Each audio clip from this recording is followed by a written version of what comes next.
प्यारे विद्यार्थियों, आप सभी को मेरा नमस्कार। मैं डॉक्टर नेमीचंद कुमावत, सहायक आचार्य हिंदी विषय, राजकीय महाविद्यालय की आपकी इस बीए पार्ट सेकेंड विषय हिंदी साहित्य के प्रथम प्रश्न पत्र की आज की इस ऑनलाइन कक्षा में मैं आप सभी का हार्दिक अभिनंदन और स्वागत करता हूं। प्यारे विद्यार्थियों, महर्षि दयानंद सरस्वती विश्वविद्यालय अजमेर द्वारा आपकी इस हिंदी साहित्य के प्रथम प्रश्न पत्र का जो पाठ्यक्रम निर्धारित किया गया है, 100 अंकों का ये पाठ्यक्रम है। 100 अंकों का एक प्रश्न पत्र आपका बनेगा मुख्य परीक्षा में, जिसके उत्तर आपको देने हैं। आपके इस पाठ्यक्रम में एक पाठ्य पुस्तक लगी हुई है रीतिकालीन काव्य के नाम से। इस पाठ्य पुस्तक में हिंदी साहित्य के इतिहास का जो रीतिकाल है, उस रीतिकाल से चुने हुए 8 कवियों की कविताएं, कवित, सवैये आदि जो पद हैं वो संकलित किए गए हैं। यानी इस पाठ्य पुस्तक में 8 अध्याय हैं और उन 8 अध्यायों में से जो पिछली जो ऑनलाइन कक्षाएं हुई थी, जिसमें हमने 4 अध्यायों तक अध्ययन कर लिया है। प्रथम अध्याय के रूप में कवि केशवदास जी के पदों का अध्ययन किया। दूसरे कवि के रूप में हमने बिहारी जी के 45 दोहों का अध्ययन किया। तीसरे कवि के रूप में हमने गणानंद कवि के 20 पदों का, कवित और सवैयों का अध्ययन किया। और चौथे कवि के रूप में हमने देवदत्त कवि के पदों का अध्ययन किया। 20 पद उनके संकलित हैं इस पाठ्य पुस्तक में। और आज हम 5वें कवि के रूप में हम पढ़ने जा रहे हैं सेनापति कवि को। तो उसी क्रम को हम जारी रखते हुए हम आज सेनापति का अध्ययन करेंगे। इस अध्याय के बाद 3 अध्याय आपके शेष और रहते हैं, जिनका हम अगली ऑनलाइन कक्षाओं में अध्ययन करेंगे। तो आइए आज हम आरंभ करने जा रहे हैं सेनापति कवि। आपके इस पाठ्य पुस्तक के 5वें कवि हैं सेनापति। सेनापति कवि रीतिकाल के एक प्रमुख प्रसिद्ध कवि हैं, किंतु इनकी जीवन के विषय में हमें बहुत कम जानकारी प्राप्त होती है। इनकी जो एक कृति है, चर्चित रचना, वो है कवित रत्नाकर। और इस कवित रत्नाकर में काफ़ी पदों को पढ़ने से उनमें बीच बीच में जो संकेत मिलते हैं, जिनसे इनका जीवन परिचय, आश्रयदाता, तत्कालीन परिवेश आदि का हमें परिचय मिल जाता है। तो देखिए, कवित रत्नाकर का जो रचना काल है वो संवत 1706 विक्रमी संवत माना जाता है। यानी सन 1649 ईस्वी में इस कृति की रचना हुई थी। यह सेनापति की एक प्रौढ़तम कृति मानी जाती है तथा इसके छंद जो हैं, छंदों में जिस तरह की भाषा शैली, जिस तरह से भाव और जिस तरह से अभिव्यक्ति कौशल हमें पढ़ने को मिलता है इस रचना से, यानी इनकी रचना के समय कवि जीवन के अंतिम चरण में थे। यानी कहने का तात्पर्य काफ़ी परिपक्व अवस्था में कवि थे। यह अनुमान किया जा सकता है कि इस कृति की समाप्ति के समय, यानी जो कवित रत्नाकर जो इनकी पुस्तक है, इनकी समाप्ति के समय उनकी जो उम्र है वो 60 से 65 वर्ष के बीच में थी। तो इनकी जन्म तिथि 1584 से 1588 ईस्वी के आसपास मानी जा सकती है तथा इनकी मृत्यु भी 17वीं शताब्दी के अंतिम चरण में हुई होगी, ऐसा अनुमान लगाया जा सकता है। कवित रत्नाकर की पहली तरंग के एक छंद से ये पता चलता है कि इनके जो पितामह हैं, यानी दादा का जो नाम है वो परशुराम जी दीक्षित था। इनके पिता गंगाधर जी ने गंगा के तट पर बसी हुई यानी अनूप मगरी या नगरी हम कह सकते हैं को पाया था। तो गंगा तीर बस्ती अनूप जिमी पाई है, ये पंक्ति हमें कवित रत्नाकर में मिलती हैं। इस पंक्ति के आधार पर ये कहा जा सकता है कि ये अनूप शहर यानी वर्तमान में बुलंदशहर के निवासी थे। और जो प्रसिद्ध इतिहासकार है मिश्र बंधु, श्याम बिहारी मिश्र, सुखदेव बिहारी मिश्र, गणेश बिहारी मिश्र, तीनों बंधुओं ने मिलकर के हिंदी साहित्य का जो मिश्र बंधु जो विनोद इतिहास लिखा था, उस इतिहास में भी हमें ये पढ़ने को मिला है कि इन मिश्र बंधुओं को, इन इतिहासकारों का यह अनुमान है कि सेनापति का संबंध किसी मुसलमान दरबार से था, किंतु यह भी अनुमान पर ही आधारित है। यानी प्रामाणिक रूप में सेनापति जी के जीवन परिचय के बारे में हमें कुछ नहीं मिल पाता है।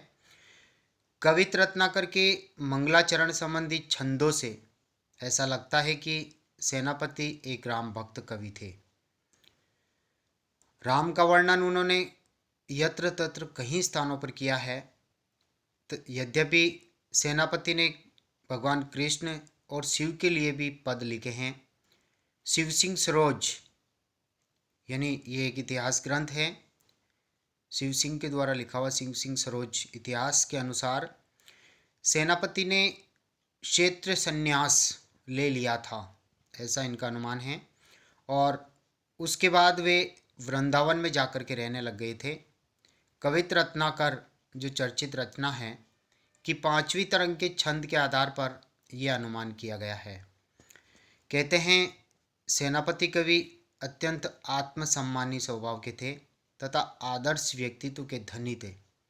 वे इतने आत्मसम्मानी थे कि संकट पड़ने पर भी दुर्जनों से सहायता मांगना उन्हें स्वीकार्य नहीं था। वे शांत स्वभाव तथा निर्विकार यानी सामाजिक और बुराइयों से, इन विकारों से वो रहित थे, तो निर्विकार भाव वाले व्यक्ति थे। यह सब कवित रत्नाकर के छंदों से ही हमें पता चलता है। जो कुछ अनुमान है इस कवित रत्नाकर के छंदों से पढ़ के ही कवि सेनापति के बारे में हम परिचय प्राप्त करते हैं। सेनापति का रचना काल भक्ति काल और रीति काल के संधि स्थल में पड़ता है, यानी दोनों के बीच में। उनके काव्य में इसलिए भक्ति और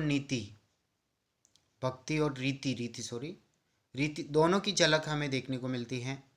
वर्ण्य विशेष से ये स्पष्ट है कि उनकी आधी रचना भक्ति भाव से संबंधित है, तो आधी रचना रीति से संबंधित है, यानी रीति लक्षण ग्रंथ या रति श्रृंगार से संबंधित। तो आधी रचना जो है रीति की ओर उन्मुख है और आधी भक्ति की ओर उन्मुख। पर उनकी अलंकारिकता सर्वत्र व्याप्त है। अलंकारों का बहुत बढ़ चढ़ करके इन्होंने प्रयोग किया है। कला पक्ष को इन्होंने संवारा है, भाव पक्ष भी इनका सबल है। इनका काव्य का जो मुख्य विषय वो भक्ति है, नीति भी है, श्रृंगार वर्णन भी है। इस दृष्टि से भी रीतिकालीन प्रवृत्तियों के काफ़ी निकट जान पड़ते हैं।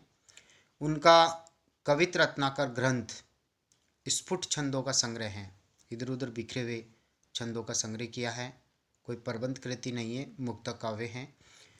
यद्यपि चौथी तरंग में यानी इसी कवित रत्नाकर की चौथी तरंग में रामचरित का सविस्तार वर्णन उन्होंने किया है। उन्होंने राम के शौर्य तथा उनकी भक्त वत्सलता को ही अधिक रेखांकित किया है। राम के प्रति अनन्य भक्तिभाव होते हुए भी उन्होंने रावण की महत्ता को भी कहीं भी घटाया नहीं है। इस प्रसंग में वीर रस के साथ ही श्रृंगार रस और शांत रस की अभिव्यक्ति यानी इनका समन्वय या इनका परिपाक उन्होंने किया है। श्रृंगार वर्णन में लौकिक रीति भाव का मनोरम वर्णन उन्होंने किया है। उनके श्रृंगार तथा वियोग वर्णनों में सरस प्रवाह और प्रासादकता है। श्लेष तथा अनुप्रास अलंकारों पर सेनापति का विशेष आग्रह है, यानी श्लेष अलंकार उनका प्रिय अलंकार है। वे श्लेष के अतिशय प्रयोग के लिए जाने जाते हैं। सेनापति का श्लेष वर्णन और प्रकृति वर्णन इस रीतिकाल में काफ़ी चर्चित रहा है। उनकी ऋतु वर्णन संबंधी रचनाएं उनके व्यक्तित्व के उत्कर्ष का प्रमाण देती है। यह वर्णन सेनापति के प्रकृति के विभिन्न व्यापारों के सूक्ष्म निरीक्षण पर आधारित है। सेनापति के काव्य की जो भाषा है वो प्रचलित तत्कालीन साहित्यिक यानी ब्रज भाषा है। मौखिक रूप से बोली जाने वाली ब्रज भाषा का उन्होंने प्रयोग किया है।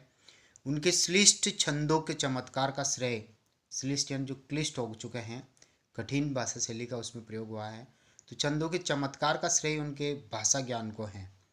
यत्र तत्र उन्होंने संस्कृत निष्ठ तत्सम शब्दावली का प्रयोग भी किया है।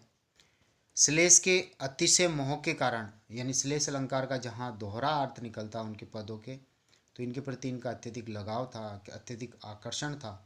और यही कारण है कि उनका काव्य अत्यधिक बोझल और दुरु यानी कठिन हो गया है, जिनका अर्थ बड़ी क्लिष्टता से निकलता है। इसलिए कविता की जो गतिशीलता है वो भी बाधित होती हुई हमें प्रतीत होती है। तथापि सेनापति रीतिकाल के एक महत्वपूर्ण कवि के रूप में माने जाते हैं। तो प्यारे विद्यार्थियों, यहाँ आपकी इस पाठ्य पुस्तक में कवि सेनापति के 18 पदों का संकलन किया हुआ है, जिनमें से आज हम प्रथम पद का अध्ययन करने जा रहे हैं। और प्रथम पद हैं राम वंदना से संबंधित, जिसमें यहाँ कवि सेनापति एक राम भक्त कवि के रूप में उभर करके आते हैं और उन्होंने प्रभु श्री राम की भक्ति करते हुए, उनके प्रति आस्था और श्रद्धा व्यक्त करते हुए उनकी महिमा, उनकी उदारता के गुणों का वर्णन इस पद में उन्होंने किया है। उनका गुण अवर्णनीय है। तो देखिए यहाँ पर प्रभु श्री राम जिसका वर्णन वो कर रहे हैं वो यहाँ उपमेय हैं, वर्णनीय विषय वस्तु हैं, और साथ ही ऐसे ऐसे उपमानों का चित्रण उन्होंने किया है, जैसे सूर्य है, चंद्रमा है, कामधेनु है, कामदेव हैं, जो उपमान होते हैं। तो कहने का तात्पर्य उपमेय को उपमानों से बढ़कर के बताना तो व्यतिरेक अलंकार होता है। तो यहाँ देखिए व्यतिरेक अलंकार भी चरितार्थ हुआ है। तो मंद मुस्कान कोटि छंद ते अमंद राजे, यानी प्रभु श्री राम जो है अनुपम सौंदर्य के आकर्षण के केंद्र हैं। उनकी जो सुंदरता है वो अनुपम है, आकर्षक हैं। और यहाँ कवि सेनापति जी कह रहे हैं मंद मुस्कान, यानी प्रभु श्री राम मंद मंद रूप में मुस्कुराते हुए उनकी शोभा इस तरह से झलकती है कि मानो करोड़ों चंद्रमा की कलाओं से भी अधिक वो आकर्षक और सुंदर हैं। यानी उनकी रूप शोभा करोड़ों चंद्रमाओं की कलाओं से भी अधिक सुंदर हैं, आकर्षक हैं। तो कोटि छंद ते, कोटि यानी करोड़ों, छंद ते यानी चंद्रमा ते, अमंद यानी मंद नहीं हो रही है उनकी मंद मंद मुस्कान की शोभा, बल्कि और अधिक बढ़ती जा रही है और अधिक वो सुशोभित हो रहे हैं। तो चंद्रमा की करोड़ों कलाओं से भी अधिक उनको सौंदर्यवान और सुशोभित बताया है। दीप्ति दिनेश कोटि हूँ ते अधिकानी है, यानी दीप्ति यानी कांति, उनके चेहरे पर जो औज है, जो कांति है, जो चमक है, वो चमक करोड़ों सूर्यों से भी अधिक चमकने वाली प्रतीत हो रही है, यानी आलोकित हो रही है। जैसे ऐसे लगता है कि करोड़ों सूर्य चमक करके भी प्रभु श्री राम की उस दीप्ति की, उस कांति की तुलना नहीं कर सकते। यानी करोड़ों सूर्य जिस तरह से आलोकित हो रहे हैं उनसे भी अधिक प्रभु श्री राम के मुख की कांति चमक रही है। कोटि पंचवान हूँ ते महाबलवान, कोटि पंचवान, पंचवान यानी कामदेव, यानी करोड़ों कामदेवों से भी अधिक प्रभु श्री राम बलवान हैं। उनकी भुजाओं में करोड़ों कामदेवों से भी अधिक ताकत है। कोटि कामधेनु हूँ ते महादानी जग जानिए, जग जानिए, जग यानी संसार, जानिए यानी जानता है, यानी प्रभु श्री राम की इस महिमा को सारा संसार जानता है। जिस तरह से कामधेनु सभी मनुष्यों की मनोकामनाओं को पूर्ण करती है, तो उसी प्रकार प्रभु श्री राम की जो सुंदरता, उदारता जो है उसमें एक तरह से वे बेजोड़ हैं। वहाँ करोड़ों चंद्रमाओं से भी अधिक उनकी सुंदर मुस्कान, सुंदर सौंदर्य, और करोड़ों सूर्य से भी अधिक उनके मुख की चमक है, और करोड़ों कामदेवों से भी अधिक वो ताकतवर हैं, और करोड़ों कामधेनुओं से भी अधिक वो महादानी हैं। और प्रभु श्री राम के ऐसे चरित्र के बारे में ये सब जग जाहिर है, यानी पूरा संसार जानता है। और ठोर झूठो वर्णन ऐतो सेनापति, ऐतो सेनापति मतलब ऐसा सेनापति कवि कहते हैं कि और ठोर यानी दूसरी जगह और देवी देवताओं, महापुरुषों, लोक देवताओं आदि का जो वर्णन हुआ है वह असत्य वर्णन है। यानी प्रभु श्री राम से बढ़कर के गुणों में कोई आज तक नहीं हुआ है। इसलिए सेनापति कवि ने अगली पंक्ति में कहते हैं सीतापति यहूँ ते अधिक गुण खानिए, यानी इन अन्य महापुरुषों, लोक देवताओं का जो अन्यत्र जो असत्य वर्णन हुआ है, सीता के पति प्रभु श्री राम इन सभी महापुरुषों से गुणों से अधिक बढ़ कर के है नहीं, यानी वो गुणों की खान है, गुणों का भंडार है, सौंदर्य का भंडार है। सुंदरता और उदारता में उनके समान कोई नहीं है, वो अनुपम है, वो बेजोड़ है। ऐसी अति उक्ति जुक्ति मोह बताओ झांसो, यानी सेनापति कवि यहाँ कह रहे हैं कि कोई ऐसा उपाय, कोई ऐसा कथन जो अन्य देवी देवताओं को प्रभु श्री राम से उच्चतम बताया जाता है, ऐसा कोई कथन मुझे बताओ, कोई तरीका मुझे बताओ जिससे मैं प्रभावित होकर के प्रभु श्री राम के गुणों की तुलना उनसे कर सकूं। इसलिए कोई बता नहीं सकते, कोई उत्तम उक्ति और कथन नहीं है। तो राजा राम तीनी लोक नायक बखानिए, यानी यहाँ सेनापति जी कह रहे हैं कि प्रभु जो श्री राम हैं वो उदार हैं, महान हैं, अनुपम आकर्षक गुणों से युक्त हैं, इसलिए वे तीनों लोक, आकाश, पाताल और पृथ्वीतल, तीनों के वो नायक हैं, सर्वे सर्वा है। नायक बखानीय यानी बखानीय यानी वर्णन करने योग्य, यानी तीनों लोकों में पूजनीय है, तीनों लोकों में उनकी सुंदरता अनुपम है, उनकी गुण और उदारता और मानता अनुपम है, वह वंदनीय है, अर्चनीय है। और जो प्रभु श्री राम के जो गुण हैं वो अवर्णनीय हैं, उनका वर्णन नहीं किया जा सकता। तो प्यारे विद्यार्थियों, आज की इस ऑनलाइन कक्षा को हम यहीं समाप्त करते हैं। अगली ऑनलाइन कक्षा में हम सेनापति कवि के दूसरे और तीसरे पद का हम अध्ययन करेंगे। प्यारे विद्यार्थियों, यदि आप पहली बार इन वीडियोज़ को ओपन करके आप अपनी पढ़ाई कर रहे हैं तो इन वीडियोज़ को आप लाइक करें और कॉलेज के इस यूट्यूब चैनल को आप सब्सक्राइब करें। सब्सक्राइब करने पर ही आपकी महाविद्यालय में ऑनलाइन उपस्थिति सुनिश्चित हो सकेगी। तो आपको बहुत बहुत धन्यवाद। आज की इस ऑनलाइन कक्षा को मैं यहीं समाप्त करता हूँ। प्यारे विद्यार्थियों, अगली कक्षा के इंतज़ार में। धन्यवाद। जय हिंद, जय भारत।